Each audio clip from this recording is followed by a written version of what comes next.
1950년대 충청도 읍내의 한복판, 기와지붕 아래 흙바닥이 드러난 작은 집이 서 있었습니다. 대문 앞에는 늘 빗자루질한 흔적이 남아 있었고 마당 한 구석에는 어머니가 정성스럽게 가꾼 채송화가 붉게 피어났습니다. 이웃들은 이곳을 점잖은 김씨집이라 불렀습니다. 아침 햇살이 안방 창호지를 비출 때면 은희는 이미 깨어 있었습니다. 9살 소녀의 몸은 이불 속에서 작게 웅크려 있었습니다. 귀를 세우고 있었습니다. 아버지의 기침 소리가 들리면 하루가 어떻게 흘러갈지 짐작할 수 있었습니다. 김성만은 면사무소에서 일하는 사람이었습니다. 깔끔하게 다린 와이셔츠를 입고 나가는 뒷모습은 제법 번듯해 보였습니다. 읍내 사람들은 그를 김석이라고 불렀습니다. 예의 바르고 말수적은 공무원이라고 여겼습니다. 아버지 다녀오세요. 오빠 진우가 정중히 인사했습니다. 11살인 진우는 아버지를 닮아가고 있었습니다. 똑바로 선 어깨, 단호한 목소리까지 그대로였습니다. 은희는 부엌 구석에 서 있었습니다. 인사를 해야 할지 말아야 할지 망설였습니다.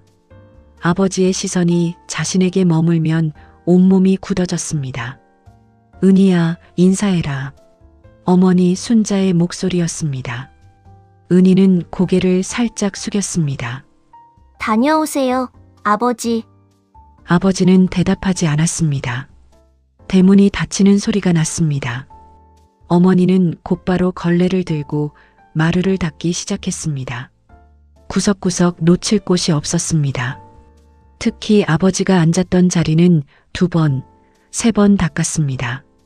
진우야, 학교 가기 전에 신발 정리해라. 네, 어머니. 진우는 현관에 늘어선 신발들을 가지런히 맞춰 놓았습니다. 아버지 신발이 가장 앞쪽, 그 옆에 어머니 신발, 자신의 신발 순서였습니다. 은희의 고무신은 맨 구석에 놓였습니다. 은희는 밥상을 차리는 어머니를 도왔습니다. 그릇을 나르다가 실수로 바닥에 떨어뜨릴까봐 늘 조심했습니다. 발끝으로 조용히 걸었습니다. 소리 내지 마라. 어머니의 입버릇이었습니다.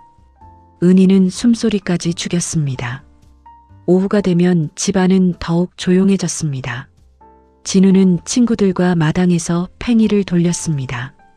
때로는 은희를 시켜 팽이를 가져오게 했습니다. 야, 은희야. 저기 있는 팽이 가져와. 은희는 달려가서 팽이를 주었습니다. 진우는 받아들고는 다시 친구들과 놀았습니다. 은희는 멀찍이 서서 지켜볼 뿐이었습니다. 같이 놀자고 하면 안 되나? 은희가 작게 중얼거렸습니다. 뭐라고 했어? 진우가 돌아봤습니다. 친구들도 함께 쳐다봤습니다.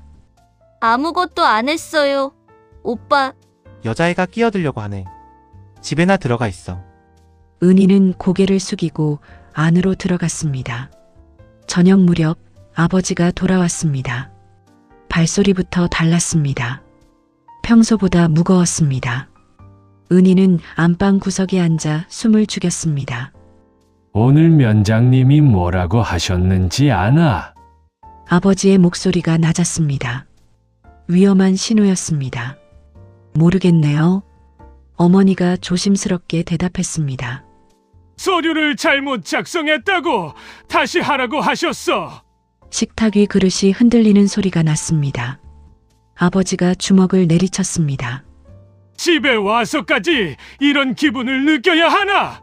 어머니는 아무 말도 하지 않았습니다. 진우도 숨소리를 죽였습니다. 은희는 더욱 작아졌습니다. 그날 밤 은희는 이불을 뒤집어 쓰고 있었습니다. 안방에서 소리가 났습니다. 무언가 부딪히는 소리, 어머니의 낮은 신음소리였습니다. 다음 날 아침 어머니는 이불을 걷으면서 말했습니다. 이불 얼룩지지 않게 얼른 치워라. 그 말을 들은 순간 은희는 알았습니다. 자신이 이 집에서 어떤 존재인지를 말입니다.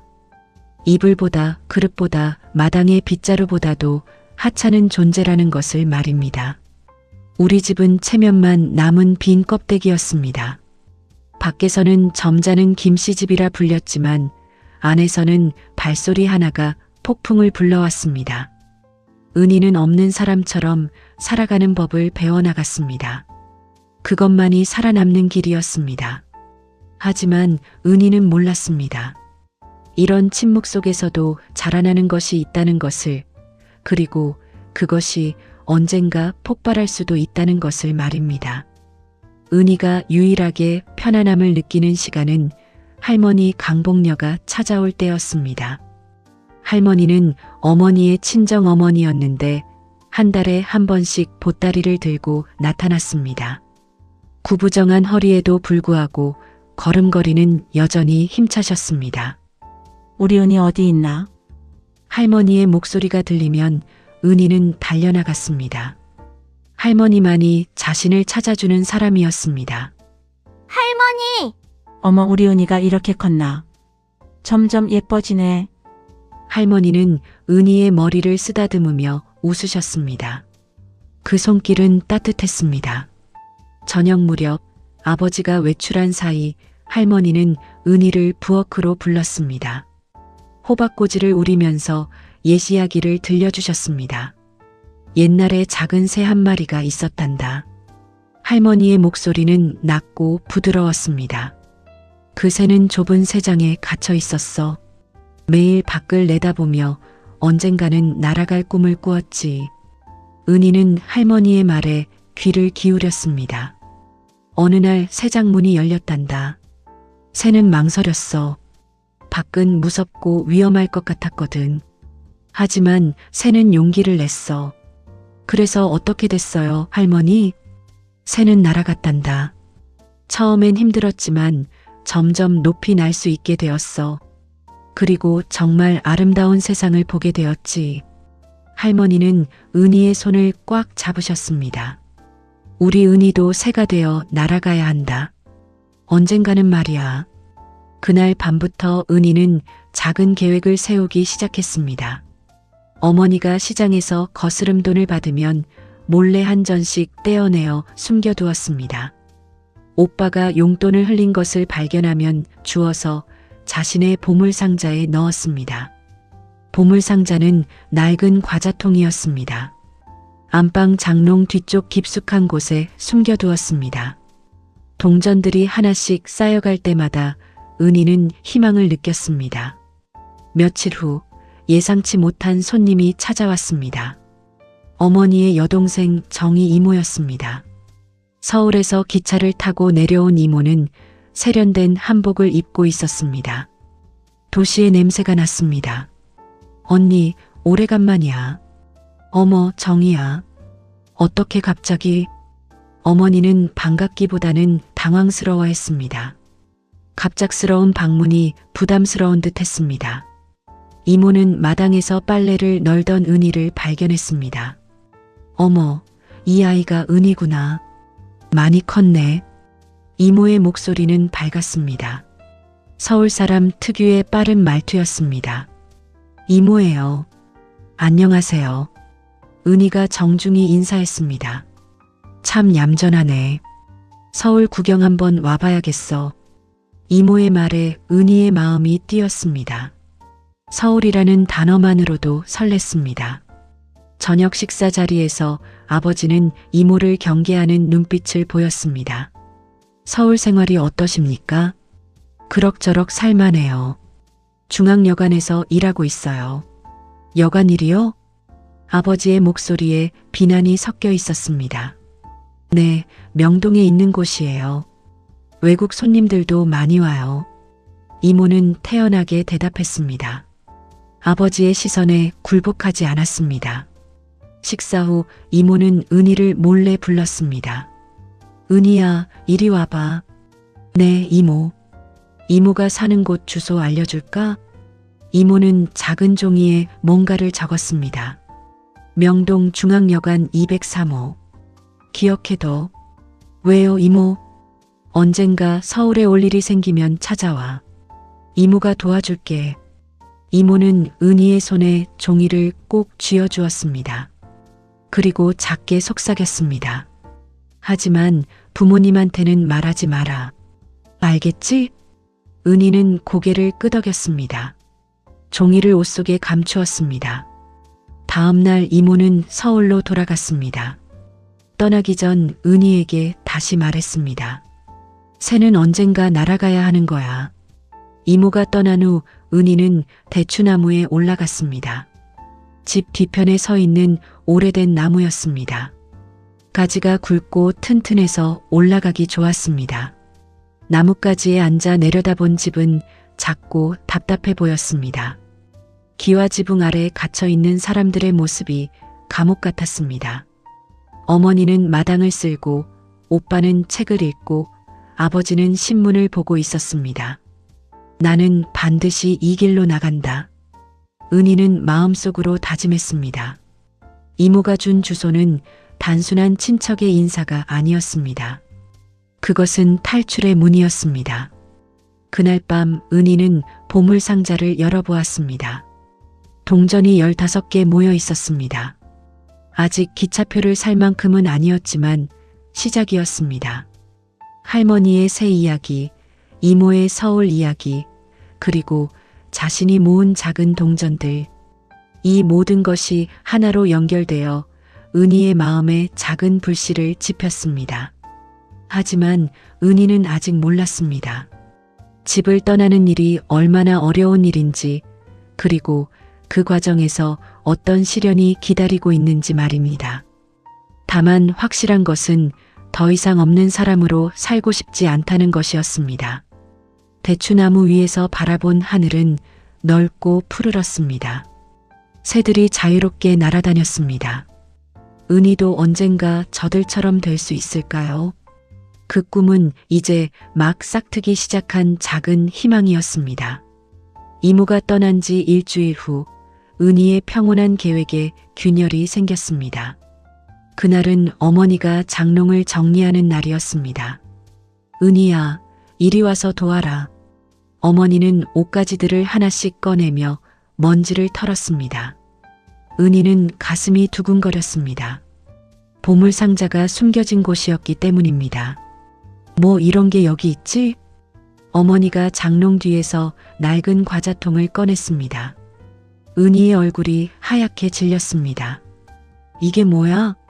어머니가 과자통을 열었습니다. 동전들이 쏟아져 나왔습니다. 15개가 아니라 23개였습니다. 지난 일주일 동안 더 모았던 것입니다. 이 돈이 어디서 난 거지? 어머니의 목소리가 차가워졌습니다. 그게 은희는 말을 잇지 못했습니다. 도둑질한 거야? 아니에요. 은희가 소리쳤습니다. 하지만 어머니의 표정은 굳어갔습니다. 그럼 어디서 났어? 이 많은 돈이? 길에서 주웠어요. 그리고 아버지가 흘린 것도. 거짓말하지 마라. 어머니의 손바닥이 은희의 뺨을 때렸습니다. 처음 있는 일이었습니다. 어머니는 때리는 사람이 아니었습니다. 청소와 체면에만 신경 쓰는 사람이었습니다. 이 돈으로 뭘 하려고 했어? 아무것도. 이렇게 많이 모아놓고? 어머니는 과자통을 흔들었습니다. 동전들이 쟁그랑거렸습니다. 그때 아버지가 들어왔습니다. 퇴근 시간보다 일찍이었습니다. 무슨 일이야? 여보, 은희가 돈을 숨겨놨어요. 어머니가 과자통을 아버지에게 보여주었습니다. 아버지의 눈빛이 변했습니다. 이게 뭐야? 면사무소에서 일찍 나와서 그런데 마침 잘 됐네. 아버지는 동전들을 세어보았습니다. 23전이나 되네. 어디서 훔쳐온 거야? 훔친 게 아니에요. 은희가 억울해서 외쳤습니다. 그럼 뭔데? 모은 거예요. 조금씩 모은 거예요. 뭘 하려고 모았어? 아버지의 목소리가 낮아졌습니다. 위험한 신호였습니다. 은희는 아무 말도 할 수 없었습니다. 서울로 도망가려고 했다고 말할 수는 없었습니다. 대답해. 아버지가 소리쳤습니다. 그냥 모으고 싶어서. 거짓말 마라.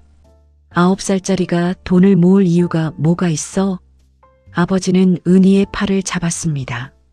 손목이 아팠습니다. 정희 이모가 왔었잖아. 어머니가 중얼거렸습니다. 정희가? 그 여자가 뭐라고 했어? 아버지가 어머니를 쳐다봤습니다. 서울 구경 오라고 했어요. 그리고 어머니가 말을 멈췄습니다. 그리고 뭐?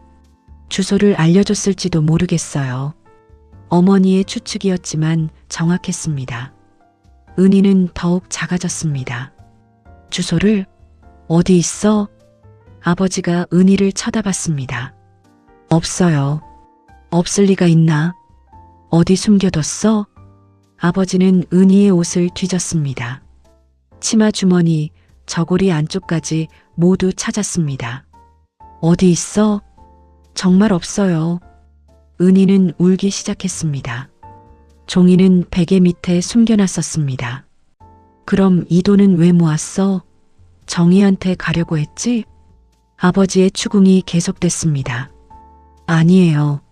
아니에요. 하지만 아버지는 이미 확신하고 있었습니다. 이 집이 싫어서 도망가려고 했구나. 그런 게 아니에요. 그런 게 아니라면 뭐야? 은희는 대답할 수 없었습니다. 정말로 도망가고 싶었으니까요. 앞으로 이 집 밖으로 나가지 마라. 아버지가 선언했습니다. 학교는요? 학교 빼고는 어디도 가지 마라. 시장도 친구 집도 어디도. 어머니도 고개를 끄덕였습니다.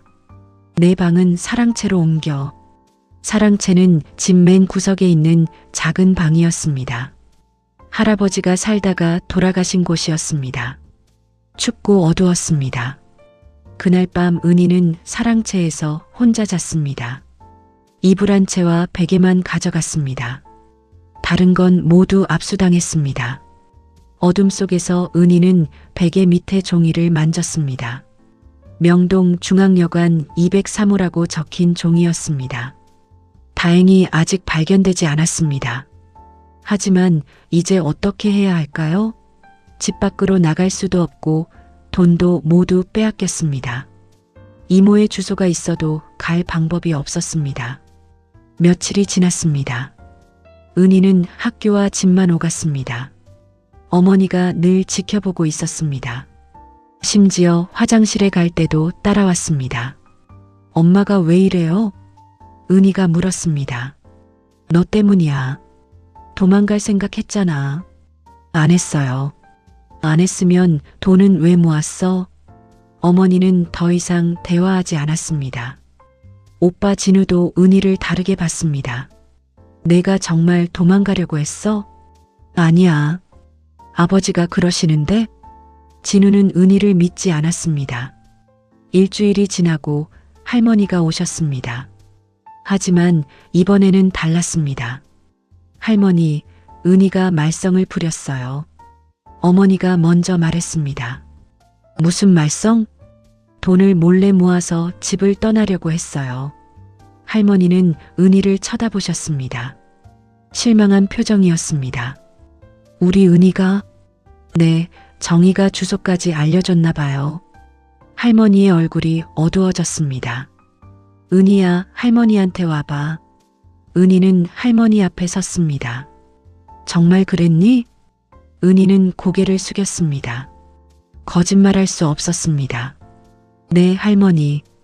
할머니는 한참 동안 말이 없으셨습니다. 그리고 작게 한숨을 쉬셨습니다. 새가 되는 건 쉬운 일이 아니란다. 할머니의 목소리에 슬픔이 섞여 있었습니다. 그날 밤 할머니는 일찍 주무셨습니다. 옛 이야기도 해주지 않으셨습니다. 은희는 사랑채에서 혼자 생각했습니다. 모든 희망이 사라진 것 같았습니다.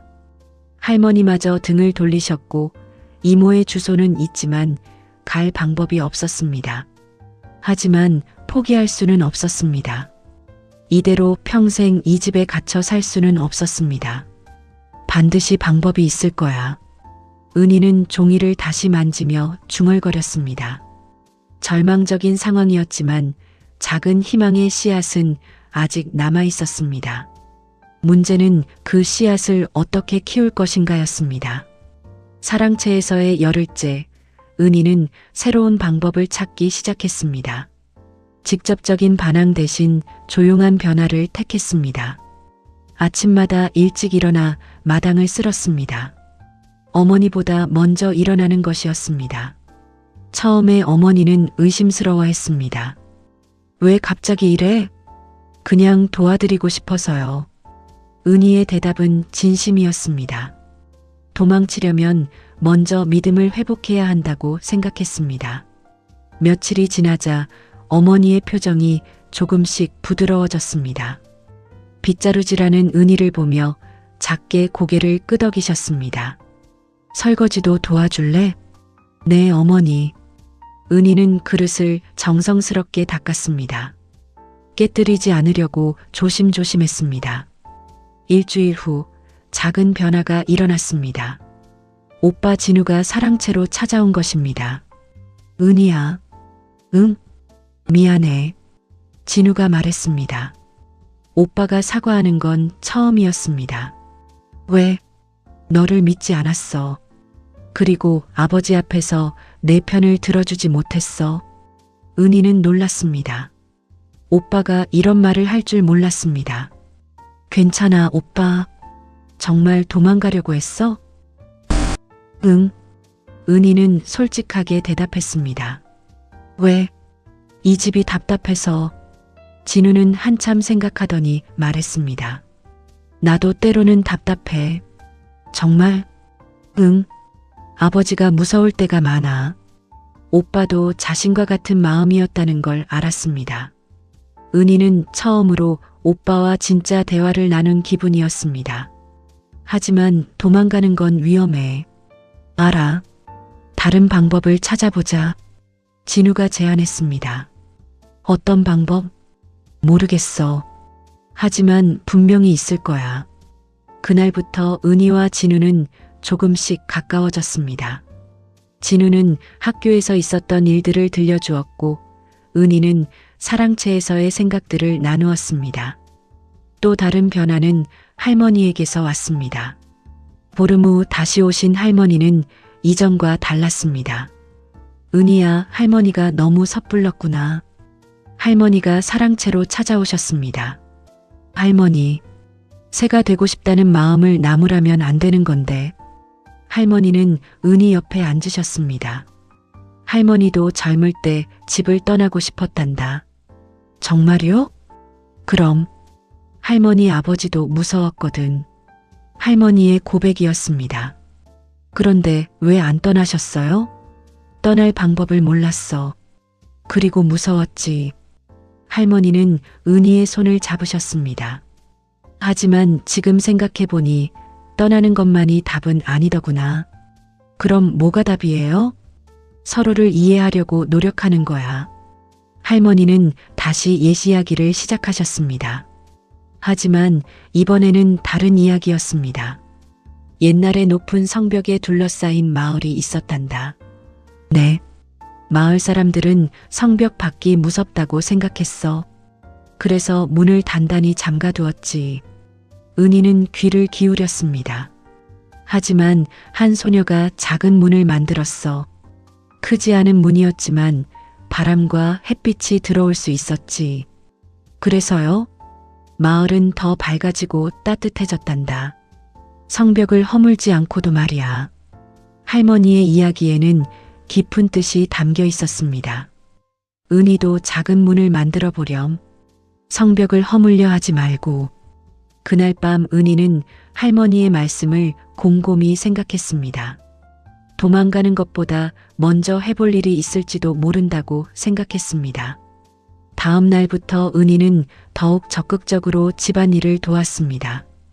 어머니가 빨래를 넣을 때 함께 했고 저녁 준비도 거들었습니다. 은희야, 고마워. 어머니가 처음으로 고마움을 표현하셨습니다. 아니에요, 어머니. 그동안 내 마음을 몰라줘서 미안했어. 어머니의 사과였습니다. 은희의 눈에 눈물이 맺혔습니다. 어머니도 힘드시죠? 응? 아버지 때문에. 어머니는 잠시 말이 없으셨습니다. 그리고 작게 고개를 끄덕이셨습니다. 그래, 때로는 힘들어. 어머니와 처음으로 진짜 대화를 나누었습니다. 하지만 가족이잖아. 함께 견뎌야지. 어머니의 말에는 체념이 아닌 따뜻함이 있었습니다. 며칠 후 놀라운 일이 일어났습니다. 아버지가 사랑채로 찾아온 것입니다. 은희야. 네, 아버지. 은희는 긴장했습니다. 안방으로 돌아와라. 네, 내 방으로 돌아오라고. 아버지의 목소리는 여전히 무뚝뚝했지만 화가 난 것 같지는 않았습니다. 왜요?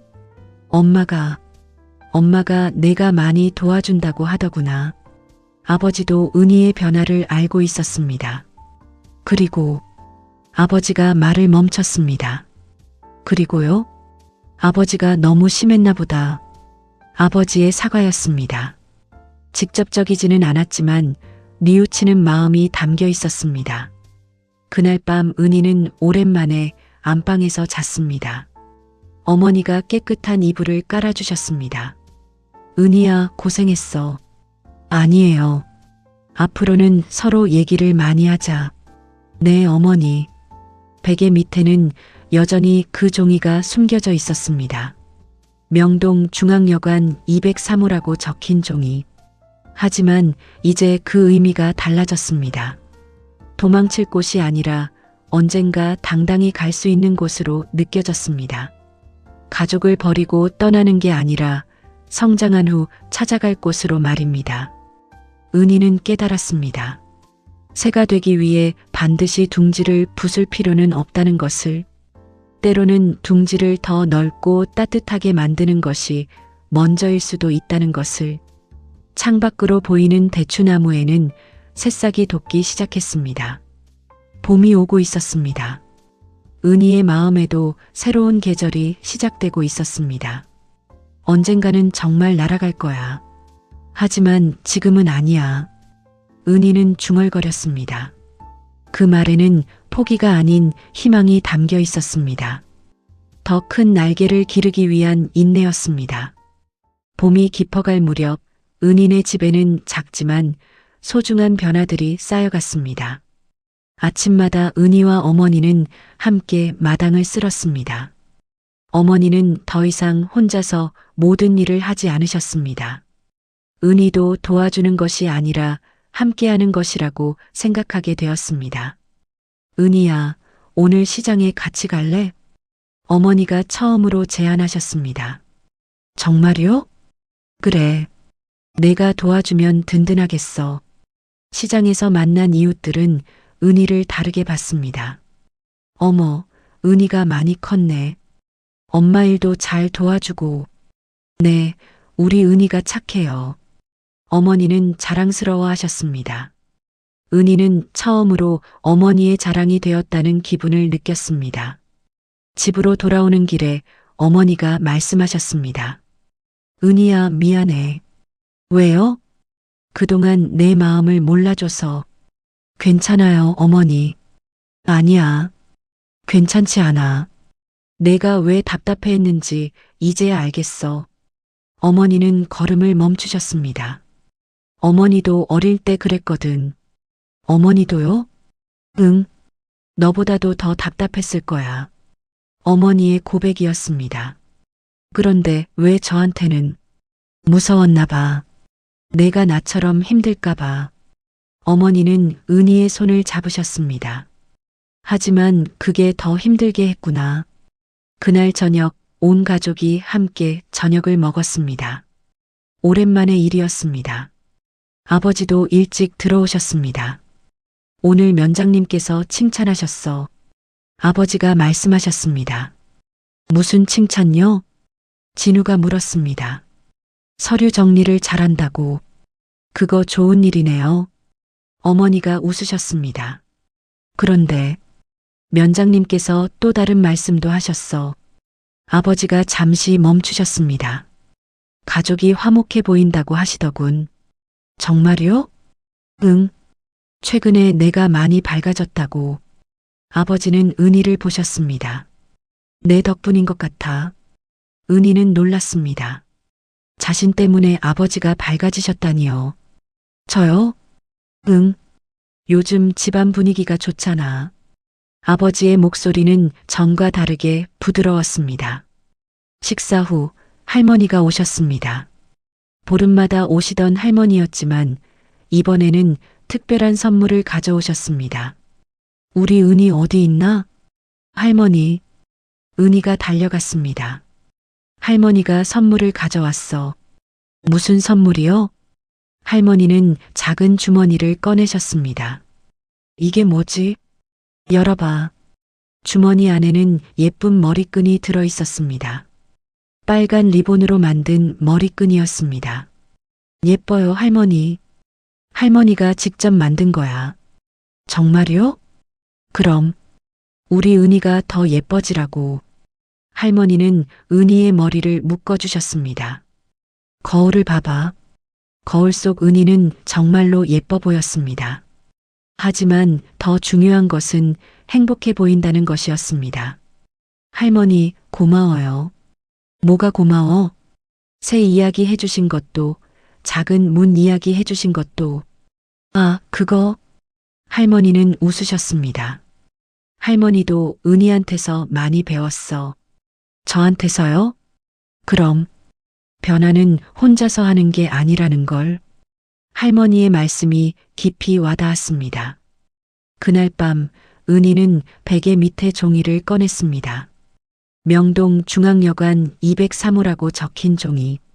몇 달 전과는 전혀 다른 의미로 다가왔습니다. 도망치고 싶어서 간직했던 주소였지만 이제는 꿈의 좌표가 되었습니다. 언젠가 당당히 찾아갈 곳, 성장한 후 이룰 목표가 되었습니다. 며칠 후 오빠 진우가 은희에게 말했습니다. 은희야, 너 정말 대단해. 왜? 우리 집을 바꿨잖아. 내가? 응. 예전에는 모두가 조용히 살았는데 이제는 얘기도 많이 하고. 진우의 말이 맞았습니다. 요즘 집에는 대화가 많아졌습니다. 나도 변했어. 진우가 고백했습니다. 어떻게? 전에는 아버지만 닮으려고 했는데 이제는 내 모습을 찾고 싶어. 좋은 것 같아. 너도 변했어. 나도? 응. 전에는 늘 무서워했는데 이제는 당당해 보여. 오빠의 말에 은희는 자신의 변화를 실감했습니다. 어느 일요일 오후 온 가족이 마당에 모였습니다. 할머니도 함께였습니다. 어머니가 차를 끓여주셨고 아버지는 신문 대신 가족과 이야기를 나누셨습니다. 은희야, 대추나무에 올라가서 뭘 생각했었니? 아버지가 물어보셨습니다. 은희는 놀랐습니다. 아버지가 자신이 나무에 올라간 걸 알고 계셨다니요. 무서우셨어요? 아니, 궁금했어. 저는 새가 되고 싶다고 생각했어요. 새? 네.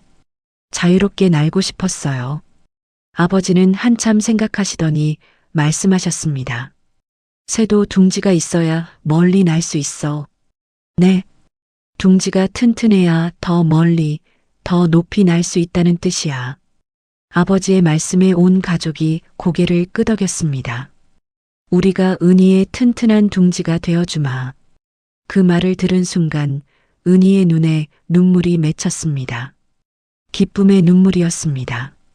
저녁 무렵 은희는 다시 대추나무에 올라갔습니다. 이번에는 도망치고 싶어서가 아니라 감사한 마음을 정리하려고였습니다. 나뭇가지에 앉아 내려다본 집은 이전과 달라 보였습니다. 감옥이 아니라 따뜻한 보금자리로 보였습니다. 마당에서는 어머니가 빨래를 걷고 있고 아버지는 진우와 장기를 두고 있었습니다. 나는 참 행복한 사람이구나. 은희는 중얼거렸습니다. 그때 할머니가 마당으로 나오셨습니다. 은희야, 뭐하니? 생각해요, 할머니. 무슨 생각? 고마운 생각이요. 할머니는 고개를 끄덕이셨습니다. 새는 언제든 날 수 있어. 하지만 돌아올 곳이 있을 때 더 용감해진단다. 네, 할머니. 그날 밤 은희는 일기를 썼습니다. 오늘 나는 새로운 날개를 발견했다. 도망치기 위한 날개가 아니라 사랑하는 사람들과 함께 날기 위한 날개를. 언젠가 나는 정말로 멀리 날아갈 것이다. 하지만 그때도 이곳을 기억할 것이다.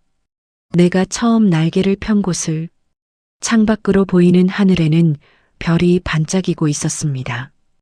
은희의 마음도 그 별처럼 환하게 빛나고 있었습니다.